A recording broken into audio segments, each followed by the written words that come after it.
We are here and ready to begin. Welcome. Thank you very much for returning to speak with us. Do you have anything that you would like to talk about this morning? We're certainly interested in the further descriptions of the paradigm shifts on Earth that you're perceiving. We would prefer to hold it off until later in the session. We would prefer to proceed with any questions that you might have, and at the end of the session, we will continue our discussion. All right, very good.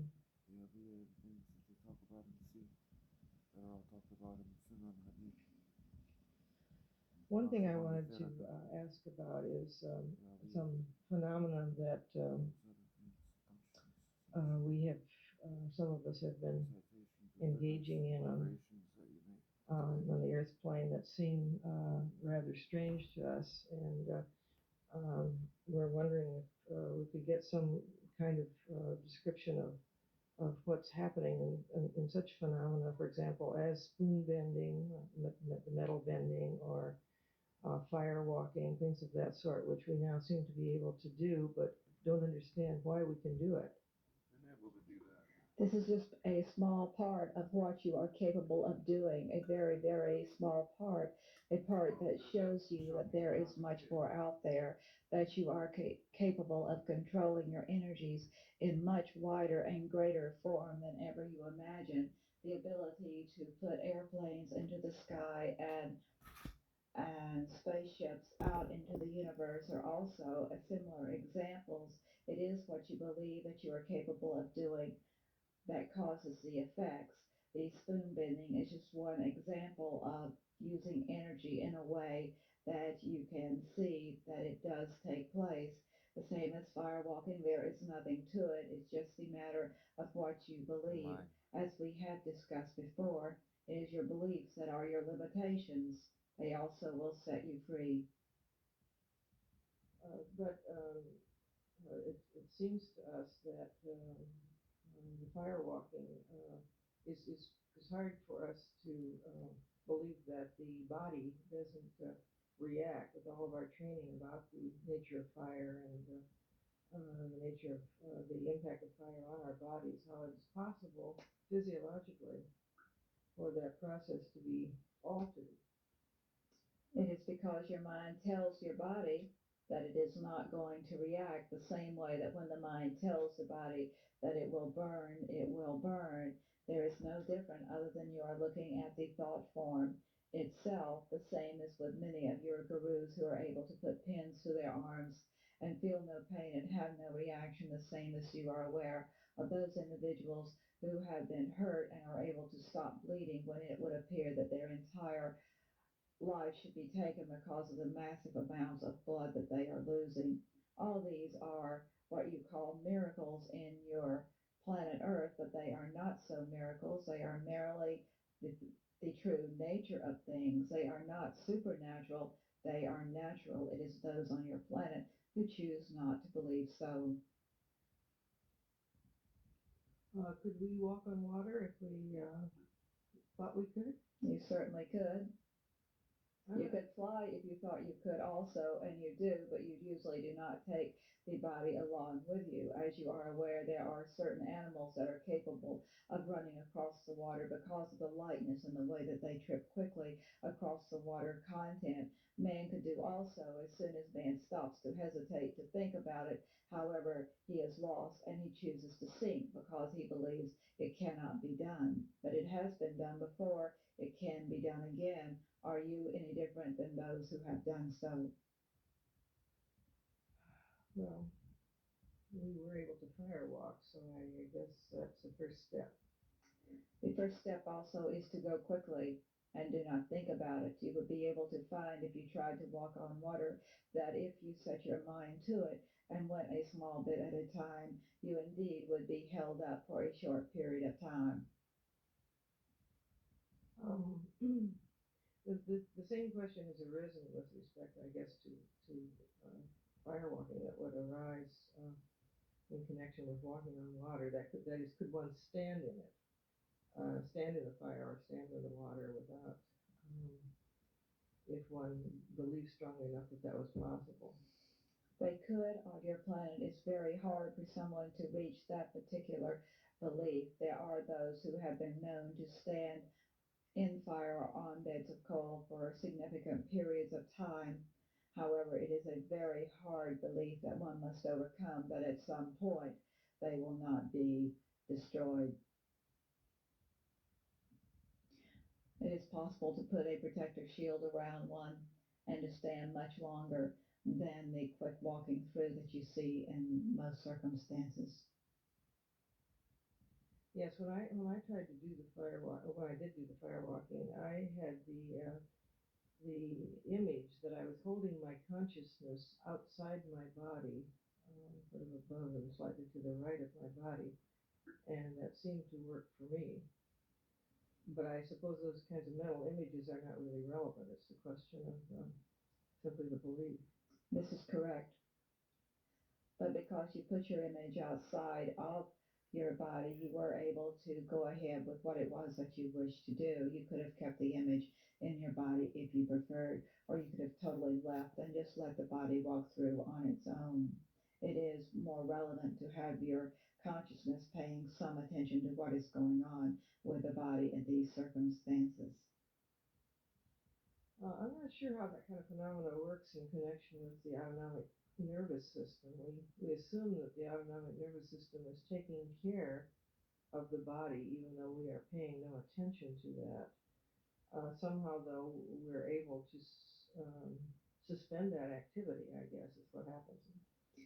You must look to see what is controlling the autonomic nervous system. It is not, quote, automatic as you might think.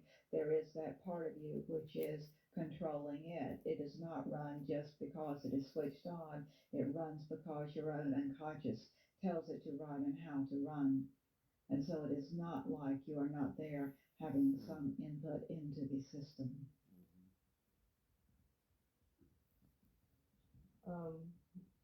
In the spoon bending exercise, can you say something about what is happening to the metal as a person concentrates on trying to bend it mentally?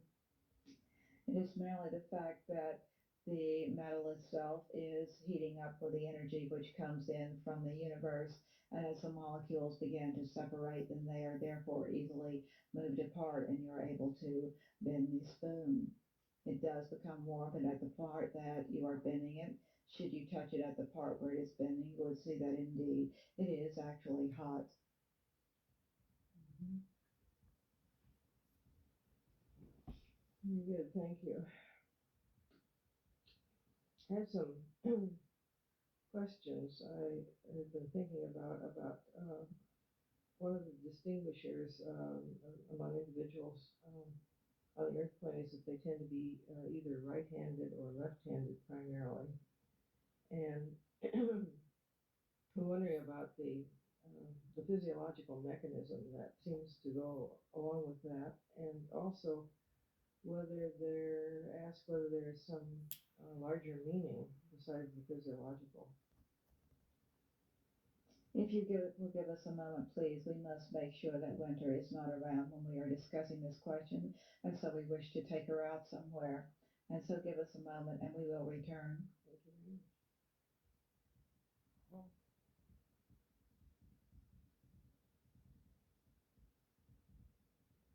where's the lady going to? What does she see as this consciousness takes her away so she can't understand what's being done to her? We may proceed now. Actually, handedness is a cultural event having very little or nothing to do with the person who chooses to use their right or left hand. If, when you are bringing up a child, if you would work with the child to use both hands, a child could quite easily be ambidextrous. Even when a child seemingly prefers one hand over the other, it is not a preferral, it is more a modeling behavior of what he has seen you as the adult do. Therefore, it is not as significant as you might think. By the same token, when we start to look at the hemispheres of the brain, you will see that actually everything can be done in both hemispheres of the brain. and it is not as significant to separate what the left hand is doing or the right hand is doing by which portion of the brain is working. Can you tell us why you needed to remove Winter from this discussion? Because we felt that with her background and her own ego, should she hear some of the conversation that we are saying, she would attempt to filter it by her own belief system. We felt that possibly what we were going to say would not be consistent by what she believes, and it is much easier to carry forth the conversation if we do not have to argue with her over what will be filtered. We appreciate that. Well then, from what you're saying, I gather that there's no particular relationship between being left-handed and being primarily right brain.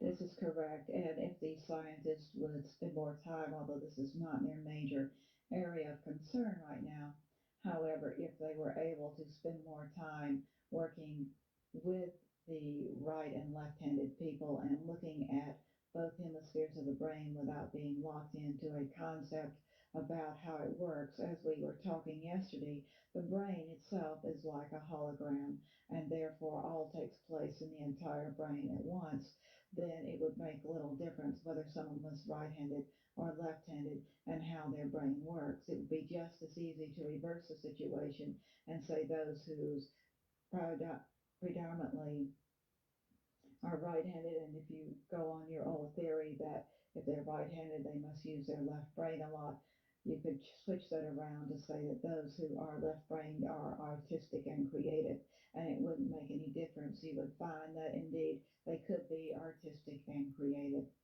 And certainly there is some information beginning to leak forth from some of the studies, which would show that it doesn't make any difference, that everything does take place in the brain simultaneously, and all knowledge is available to the individual, and no matter what part of the brain they are using. Very interesting. As you are aware, the brain is still just the receptacle, the radio for the ultimate information, and therefore this is where the misconception lies. The good part about research that is being conducted today is that the scientists continually try to narrow down what portion of the brain something takes place, and of course this is not the answer. As they work to narrow down, they will find that it is not in the brain at all, and unless they expand their own viewpoint, then where will they be? Hopefully with us. You'd welcome them, huh? Yes. Very good. I wanted to ask about a number of brain disorders that have to do with, or that seem to interfere with learning. An example would be what we call dyslexia. I wonder if you could talk some about the nature of that disorder and whether it is in fact related to some kinds of phenomena in the brain. Not precisely in the brain itself as you would think about it. As you are aware, it is also a perceptual problem, but the problem is something that is perceived outside of the brain and outside of the individual itself. It is also promoted primarily by the individuals around. Supposedly, we are speaking of a child at the beginning, the individuals around the child who give the child information that is not correct and are quick to try to push the child into a learning behavior before the child is ready for this behavior. If they would let the child go at his own pace and learn in his own way with his own skills, we would not have the problems of dyslexia. The models of learning that are used on the planet today are not necessarily the best models for learning. And they need to back up a bit and let the child learn what he will at whatever pace he wishes to, and it may not be reading and writing first. Indeed, it may be other things that perhaps are a bit more creative, or it may be more mathematical skills. But it can be if the people working with a child in the beginning, and this is primarily the parents, do not put emotional stress onto the child, then the child will not program into his mind the fact that he is a failure and thus create the problems that will continually cause him to fail and also continually cause him to be unable to read or to do those things his parents wishes him to do. Well, now you're speaking, it seems like an environmentalist, and where is the individual's choice in relation to that? The individual as the soul that is learning is that the individual that we are speaking of at this point in time.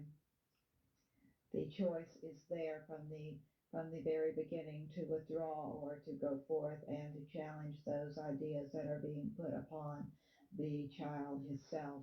And the child, the soul, certainly can choose to obey or disobey the parents. His choice is usually to pull inward so that he has control over a situation that his parents are trying to take control of. It is very little different from individuals who choose to either starve themselves or to eat to obesity. It is their way of controlling. And your learning disabilities are also a way of taking control, although it would not seem so. It is true. If you would work with these children and put them in an auto-hypnotic state, you would find that when they came out, they would be able to read and function as well as any other student. It is a matter of getting to them and getting through the block and talking to them about what purpose they have for choosing to create problems with the way that they see things. I heard a story about an individual who had such a learning disorder who who had received information that the difficulty had arisen